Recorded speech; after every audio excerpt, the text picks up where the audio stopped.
Hello বন্ধুরা, শীতের শেষের দিকে আমরা চলে এসেছি একটি বিয়ে বাড়িতে। তো এই হচ্ছে আমাদের টিম। আমরা ঢুকেই কিন্তু স্টার্টার দিয়ে স্টার্ট করে দিয়েছি। আর খুব সুন্দর একটি জায়গা। আমি লেহেঙ্গা বানিয়েছি, আমার ভীষণ ইচ্ছে ছিল সাউথ ইন্ডিয়ান ড্রেস বানাবো, তো ফাইনালি পরে নিয়েছি। তারপরে সুদীপ্তদা আর মিলির রিসেপশানে আমরা একসাথে জড়ো হয়েছি। আমাদের একটি মেম্বার যোগ হলো, আমাদের গ্রুপটা খুব শক্তিশালী আর কি হলো।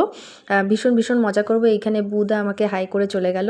তারপর দেখো এখানে প্রচুর মেনু আছে, আর ওই দিকটা হচ্ছে মকটেল। আর খুব সুন্দর ডেকোরেশনটা সাজিয়েছে, ভীষণই ভালো লাগছে। আমরা তো ভীষণ মজা করেছি। তারপর এখানে খাওয়া দাওয়া। তারপরে তোমাদের বলতেই ভুলে গেছি, আমি চলে এসেছি স্বস্তিক ব্যাঙ্কোয়েটে উত্তরপাড়ায়। তো এখানে আমরা ফটোশ্যুট করছি। বড়মশাই এসে একটুখানি কমেডি করে চলে গেল। তারপর আমরা চলে এলাম বুফে সিস্টেমে। তো খাওয়া দাওয়া করতে বসে পড়েছি। প্রায় সবাই চলে গেছে, বন্ধুর বরেরা, যেহেতু বন্ধু বলে কথা, আমরা একটা গ্রুপ মেম্বার, তাই জন্য আমরা একটু অনেকটা লেট করেই গেলাম। তো খাওয়া দাওয়া কমপ্লিট। দেখাবো তোমাদের সঙ্গে নেক্সট ভিডিওতে। টাটা।